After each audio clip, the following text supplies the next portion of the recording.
Hello, I'm Tim Black. Thanks for tuning in to TBTV. Today is August 7th. It's been hard today to find stories that I thought were interesting, but then I ran across this story of two Chinese tourists who went to the parliament in Berlin and did a Nazi salute. Now, the thing is, in Berlin or in Germany, they have a law that you can't, wear certain symbols. You can't do certain, gestures and things that beckon back to banned organizations. Like the Nazis.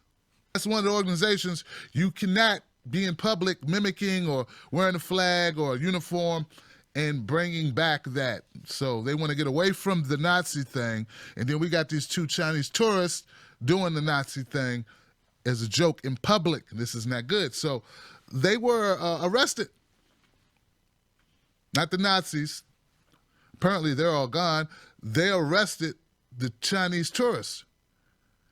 And they let them go. They charged them a whole lot of money, 500 euros each, which is more than $500. It's probably like $1,000 because the euro's kicking our ass over here. But anyway, they got released. But the Chinese embassy in Berlin, they told the tourists, don't play around, man.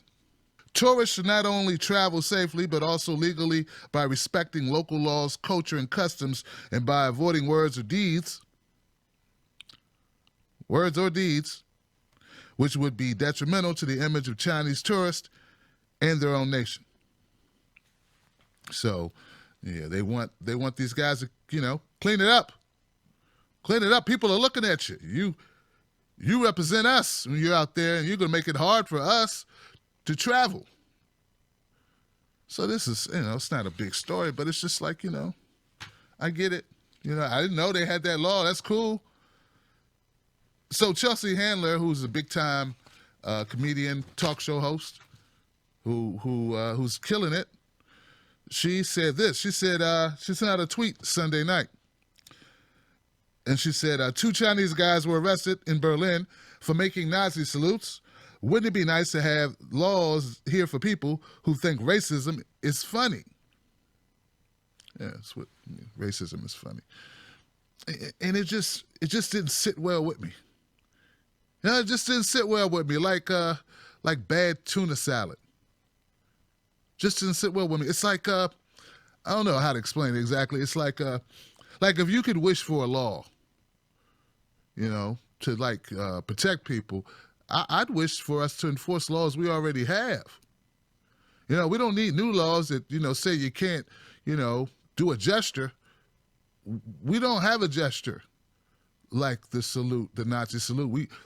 We have the FU, the middle finger, but that's not, you can't really ban that. Like if I wanted to ban something, I wouldn't want to ban speech, right? No one would walk around pretending to be the Klan with, what's the gesture for Klan? Nothing, right? So I don't get it, but if I could pick Chelsea, Ms. Handler, if I could pick something I would ban, I wouldn't want this to come across as fascist. But I'd like to just, like I said, I'd like to increase the laws. Like if I could ban something or I could get them to pass a law against something, I wouldn't. I would take that as an IOU, and I would go spend my IOU in getting the courts and the juries too to treat rich people and powerful people and big corporations just like they treat poor people every day. And yeah, all poor people, how they treat us like shit every day. That would be the only thing I would need. I would need us to pass a law. And the only reason why I brought this up is because I tweeted to Chelsea Handler my suggestion. And I noticed she had like 10,000 retweets on a horrible tweet that basically calls for fascism. Like we need to stop people from making, jokes or people, not even the people that make the jokes. She said, wouldn't it be nice to have laws here for people who think racism is funny? It's not, so you're not even the person making the bad joke. You're the person who laughed at it. And people retweeted it. And see, this is why I sometimes question how liberal I am, because Chelsea's pretty liberal, and I just don't identify with her at all. with this. And look, I know she's also a comedian, so maybe that has something to do with it, but it just, to me, seems like bullshit. And like I said, if we're going to stop something, how about we stop rich people from getting away with shit, and or at least, and look, okay, fine. Let's not stop rich people from getting away with things. How about we let poor people get away with it too? And that would be better for me.